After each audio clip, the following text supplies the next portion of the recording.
안녕하십니까. 신의균의 군사TV 디펜스 브리핑입니다. 오늘도 역시 아주 중요한 군사안보, 국방, 무기 관련 소식 간추려서 브리핑 해드릴 텐데요.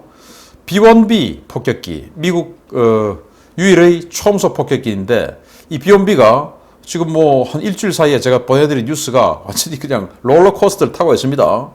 제가 지난주에 B-1B가 17대가 지금 동시 퇴역한다. 그리고 또 그 전에 4대가 퇴역했다.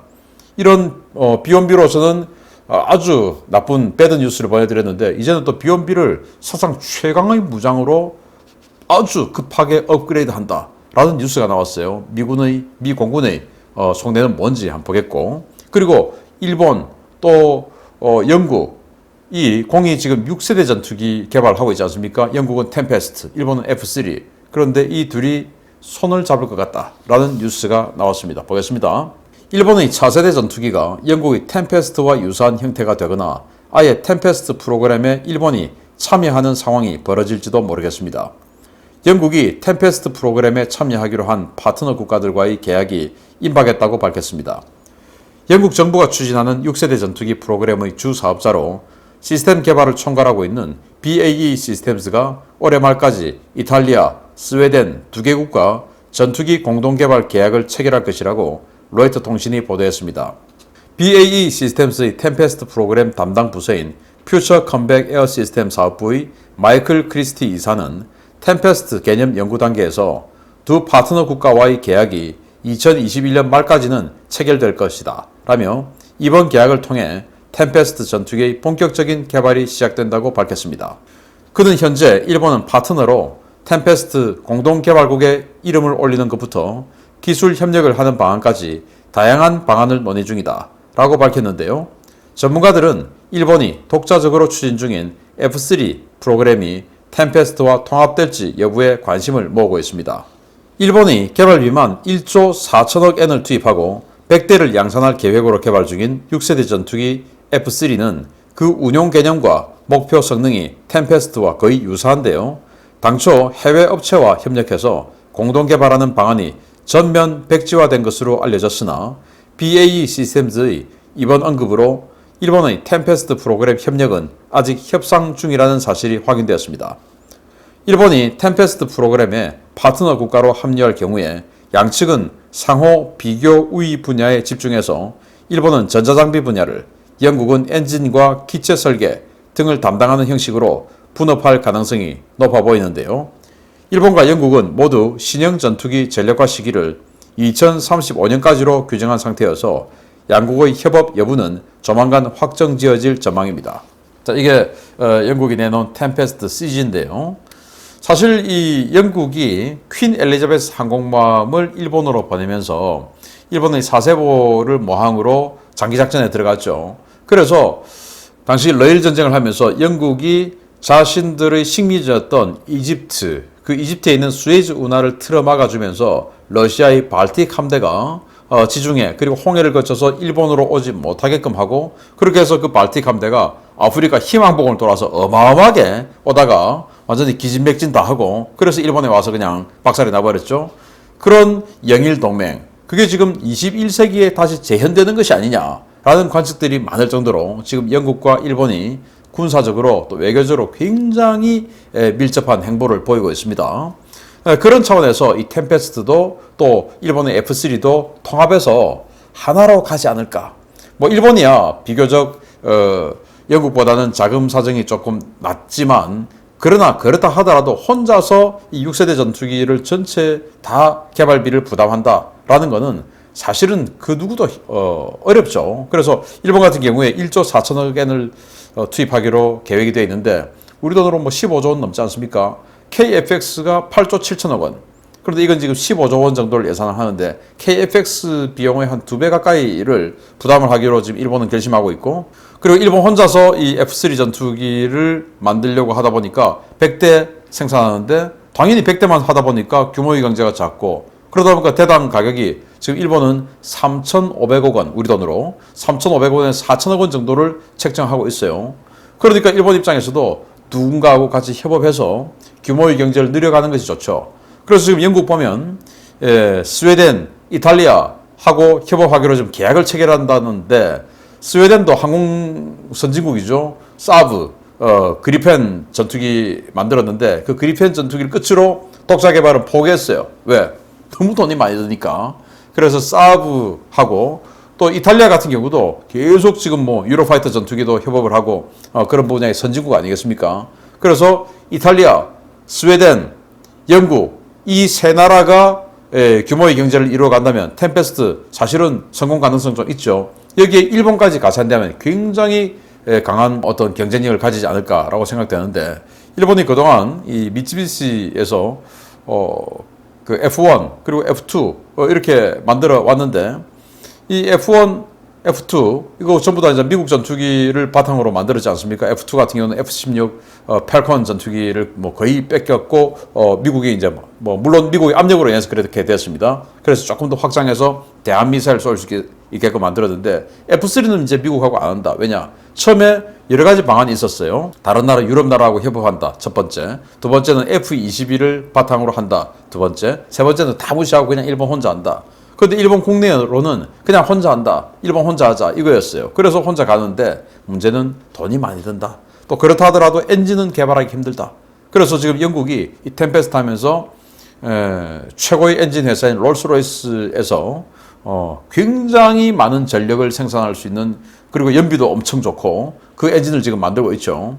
왜냐 6세대 전투기는 전부 다 전기전자로 움직이니까 전력이 아주 많이 생성돼야 되죠. 그래서 일본이 그 엔진 기술은 그까지 안 되니까 어차피 템페스트와 엔진 부분은 협업해야 되지 않냐. 그러면 일본의 강점은 또 전자니까 전자와 또 여기서 협업해서 같이 만들자라는 쪽으로 가고 있는 것 같은데 참 뭐 이렇게 6세대 전투기 협업 이야기가 나오고 있는 나라들 부럽기는 합니다.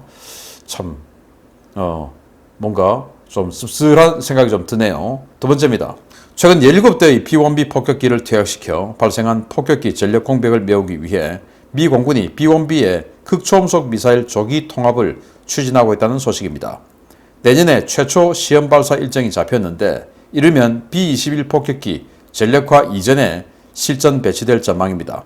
미 공군이 남아있는 40여 대의 B-1B 폭격기에 극초음속 무기를 통합하는 방안을 추진 중이며 이를 맡은 보잉은 내년 9월 이전에 B-1B에 극초음속 무기를 통합해 테스트하는 것을 목표로 관련 작업을 진행 중이라고 보잉 고위 간부가 현지 시각 28일 에블린 상공회의소 회의에서 밝혔습니다. 미 공군 퇴역 대령으로 지난 2008년부터 2010년까지 다이스 공군기지 사령관을 지내고 현재는 보잉에서 폭격기 프로그램 담당자로 일하고 있는 로버트 게스 이사는 2020년대 중반 이전에 다이스 공군기지를 시작으로 B-1B 폭격기에서 극초음속 무기가 운용될 수 있도록 하는 것이 목표며 이를 위해 준비 중이다 라고 밝혔습니다. 이번 회의는 B-1B 폭격기를 운용하고 있는 텍사스주 DS 공군기지가 위치한 에블린시 상공회의소 주관으로 현역 B-1B 폭격기 부대인 제7 폭격 비행단과 공군 관계자 등이 참석한 가운데 열렸는데요. 이 자리에서 보잉과 미 공군은 B-1B 폭격기에 두 종류의 극초음속 무기를 통합하는 방안을 추진 중이라고 밝혔습니다.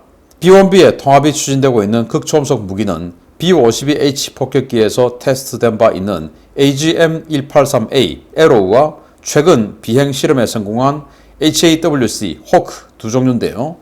전자는 로켓 모터를 이용해 최대 1600km 거리에 있는 표적을 마하 20의 속도로 강타할 수 있는 미사일이고 후자는 스크램젯 엔진을 이용해 구동해서 원거리의 표적을 마하 5 이상의 속도로 타격하는 미사일입니다. 이와 관련해 미 파플러 메카닉스지는 지난해 4월 미 공군 관계자를 인용해 미 공군이 B-1B의 내외부 무장창을 개조해 에로우 미사일을 최대 31발 탑재하는 미사일 캐리어로 개조하는 방안을 추진 중이라고 밝힌 바 있는데요.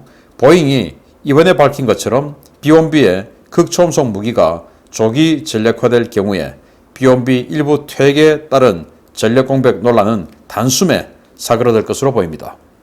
자, 이 B-1B 지금 미국이 66대 가지고 있었는데 그 중에서 17대 그리고 그 이제 4대 해서 21대를 올 들어서 퇴역을 시켰어요. 그러니까 지금 45대 있습니다.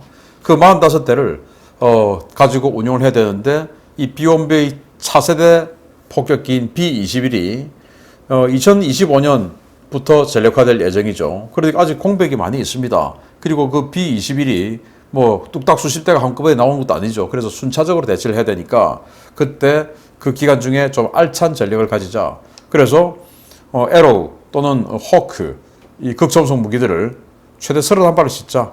이야, 극초음속 무기 31발? 특히 에로우 같은 경우는 B-52에서 이미 테스트한 바 있는데 B-52는 그냥 날개 한쪽에 4발씩 뭐 이 정도밖에 안 돼요. 근데 이건 어떻게 해서 31발을 하겠다는 것인지 저는 이 기사가 맞나 싶을 정도로 믿을 수가 없어요. 에로우 같은 경우는 탄도미사일의 동체에다가 달고 올라가서 그걸 이제 공중 발사를 합니다. 그래서 탄도미사일이 부스트가 되죠. 로켓 부스트가 돼서 거기에서 나중에 속도를 받은 상황에서 고도를 잡고 속도를 받은 상황에서 내려 꽂으면서 분리가 되고 이 탄두가 이제 웨이브 글라이딩을 하는 거예요. 이번에 북한이 쏘았던 극초음속 미사일하고 비슷한 메커니즘이죠. 단지 북한은 지상에서 쏘고 미국 에로우는 공중에서 폭격기에서 쏘는 이제 이 차이인데 어쨌든 탄두는 비슷한 그런 그 메커니즘이에요. 그래서 탄도미사일의 추진력을 바탕으로 하기 때문에 그런 형식의 미사일은 속도가 아주 빠릅니다.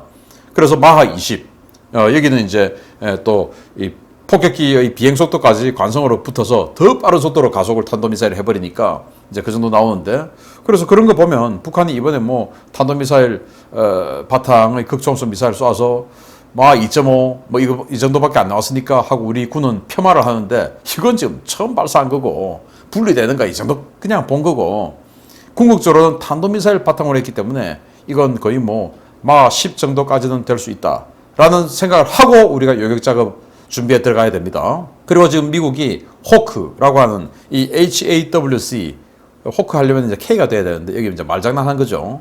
호크 이건 이제 스크램젯 엔진을 바탕으로 일종의 순항 미사일입니다. 순항 미사일인데 마하 5의 아주 빠른 속도로 날아가는 것이죠. 이제 이런 거 다 해서 그건 이제 저공 비행할 수 있다는 장점. 그리고 그 대신 저항이 많기 때문에 사거리는 짧다. 그리고 속도는 마하 5 정도밖에 안 된다. 그렇지만 순항 미사일 스타일이기 때문에 훨씬 더 정확하게 타격할 수 있다. 그리고 저공 비행하니까 탐지가 덜 된다. 하는 이런 장점들이 있어요. 이런 것들을 B-1B에 31발.